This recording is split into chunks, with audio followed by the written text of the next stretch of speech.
Gaurav ji, finally आज आपने decide कर लिया कि आज भारतीय जनता पार्टी का दामन थामना। आपका एक रिकॉर्ड रहा है, यहाँ तो आप खड़े नहीं होते, खड़े होते हैं तो विजयी होते हैं। मेरी आइडियोलॉजी शुरू से एक नेशनलिस्ट अप्रोच की थी और आज जब मैंने देखा कि विपक्ष के नेता, बड़े बड़े नेता जो अपने आप को प्रधानमंत्री कैंडिडेट कहते हैं और बाहर जाकर सैम अंकल, बाहर के मुल्कों में जाकर सैम अंकल से एडवाइस ले रहे हैं, डोनाल्ड ल्यू के साथ मिल रहे हैं, मानो इल्हान उमर के साथ मिल रहे हैं, जॉर्ज सोरोस के साथ मिल रहे हैं कि किस तरीके भारत को तोड़ा जाए, तो आप ये देखिए ना कि ये जो इनकी विचारधारा है वो क्लियर कट दिखाती है कि वो किसी ना किसी तरीके एक ऐसी एंटी नेशनलिस्ट अप्रोच को क्लियर कट दिखाती है। तो मुझे लगता है कि एक सिपाही की तरह आज इस आइडियोलॉजी के साथ मुझे लगा कि मुझे भी एक सिपाही की तरह बिल्कुल साथ जुड़ जाना चाहिए और यही एक संकल्प लेकर मैं आज इनके साथ इनका दामन थामा।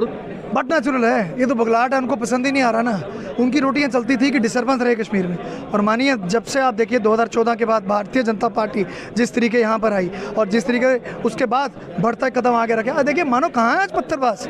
आप देखिए आज कश्मीर में नाइट लाइफ है, थिएटर चल रहे हैं, मानो आप एक डल लेक का नज़ारा देखिए क्या है। तो आज ये सब चीज़ें जब सामने आ रही हैं तो उनको ये एक पच नहीं रहा है। जैसा कि मैंने शुरू में भी कहा, दो विचारधाराएं हैं, विचारधारा जो राष्ट्र को जोड़ने का काम कर रही है उसके साथ जुड़ी है।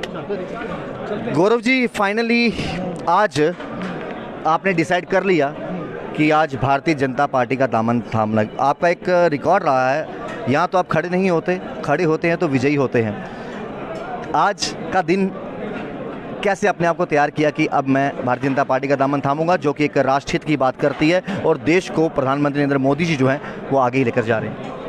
देखिए राहुल जी, ऐसा है कि अगर हम देश की बात करें इस समय, अगर आप पूरा ओवरऑल अगर आप देखते हैं तो देश इस समय दो विचारधाराओं पे काम कर रहा है। एक विचारधारा है जो राष्ट्रवादी विचारधारा है, जो देश को जोड़ने का काम कर रही है, और दूसरी विचारधारा की जब मैं बात करूं, देश विद्रोही विचारधारा जो देश को तोड़ने का काम कर रही है। मेरी आइडियोलॉजी शुरू से एक नेशनलिस्ट अप्रोच की थी और आज जब मैंने देखा कि विपक्ष के नेता, बड़े बड़े नेता जो अपने आप को प्रधानमंत्री कैंडिडेट कहते हैं और बाहर जाकर सैम अंकल, बाहर के मुल्कों में जाकर सैम अंकल से एडवाइस ले रहे हैं, डोनाल्ड ल्यू के साथ मिल रहे हैं, मानो इल्हान उमर के साथ मिल रहे हैं, जॉर्ज सोरोस के साथ मिल रहे हैं कि किस तरीके भारत को तोड़ा जाए, तो मुझे लगता है कि एक सिपाही की तरह मेरे मन में भी यही आ गया कि जिस तरीके आज विश्व की जब हम बात करते हैं, सबसे बड़ी जो पार्टी है भारतीय जनता पार्टी है और जिसका संकल्प और जिसकी सोच की अगर मैं बात करूं एक ही है कि किस तरीके भारत को उन्नति प्रगति की तरफ लेके जाएं और जोड़ के रखें, और यही सब आइडियोलॉजी को लेकर आज मैंने इनका दामन थामा है। क्योंकि ये विचारधारा जो एक आम नागरिक में मुझे लगता है कि हर एक प्रत्येक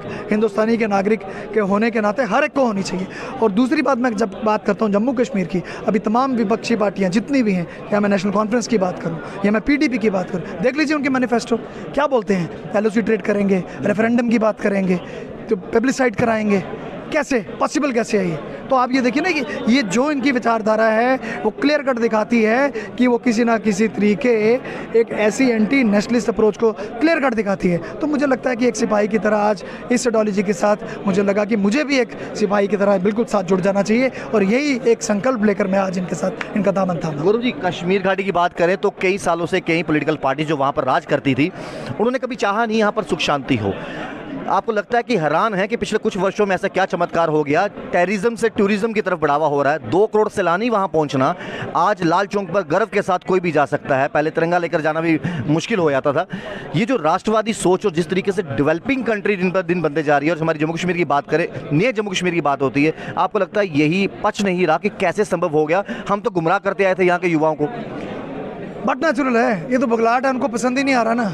उनकी रोटियां चलती थी कि डिस्टर्बेंस रहे कश्मीर में, और मानिए जब से आप देखिए 2014 के बाद भारतीय जनता पार्टी जिस तरीके यहाँ पर आई और जिस तरीके उसके बाद बढ़ता कदम आगे रखे, देखिए मानो कहाँ है आज पत्थरबाज, कहाँ है वो स्ट्राइक्स, आज कहाँ है वो सेपरेट लिस्ट जिनकी भी मैं बात कर रहा। मैं आज के मौके, इस समय मौके में सोचता हूँ करनी भी नहीं चाहिए। आज उनकी दुकानें कहीं पर कहीं बंद होती दिखती हैं, क्योंकि नेशनलिस्ट अप्रोच के लोग वहाँ पर वो एक बड़ी मात्रा में आ चुके हैं, जिन्होंने एक, आप देखिए आज कश्मीर में नाइट लाइफ है, थिएटर चल रहे हैं, मानो आप एक डल लेक का नज़ारा देखिए क्या है। तो आज ये सब चीज़ें जब सामने आ रही हैं तो उनको ये एक पच नहीं रहा है। तो ये आज उसी का नतीजा है कि आज भारतीय जनता पार्टी की इस उपलब्धि को देखते हुए, उनकी आइडियोलॉजी को देखते हुए, मानो कश्मीर में जो जितने भी डिस्टर्बेंस, पत्थरबाज की बात करूं, स्ट्राइक्स की बात करूं, इकोनॉमी की बात करूं, जो ठप रहता था, आज इसी आइडियोलॉजी को लेकर आज मैंने भारतीय जनता पार्टी का दामन पकड़ा है। बहुत बहुत मुबारकबाद आपको। जाते जाते जम्मू कश्मीर और हिंदुस्तान की जनता को क्या संदेश रहेगा? यही कहना चाहूँगा कि जैसा कि मैंने शुरू में भी कहा, दो विचारधाराएं हैं। विचारधारा जो राष्ट्र को जोड़ने का काम कर रही है उसके साथ जुड़िए। विचारधारा जो राष्ट्र को जोड़ने का काम कर रही है तो उसी के साथ चलेंगे। और ये साफ तौर पे कह दिया कि आज मैं उन लोगों का नाम भी नहीं लेना चाहता जिन्होंने जम्मू कश्मीर के ये हालात बनाकर रखे थे। आज जम्मू कश्मीर की बात करें, हिंदुस्तान की बात करें, खासतौर पर कश्मीर घाटी की बात करें तो सुख और शांति है। और कुछ सियासी पार्टियों को ये हजम नहीं हो रहा कि कैसे संभव हो गया कुछ सालों में कि वहाँ पर पत्थरबाजी बंद हो चुकी है और टेररिज्म से टूरिज्म की तरफ जो है जम्मू कश्मीर बढ़ रहा है। तो ये चीज़ें कुछ पॉलिटिकल लोगों को बर्दाश्त नहीं हो पा रही है। आप देखते चलने मन, राहुल खत्री, नमस्कार।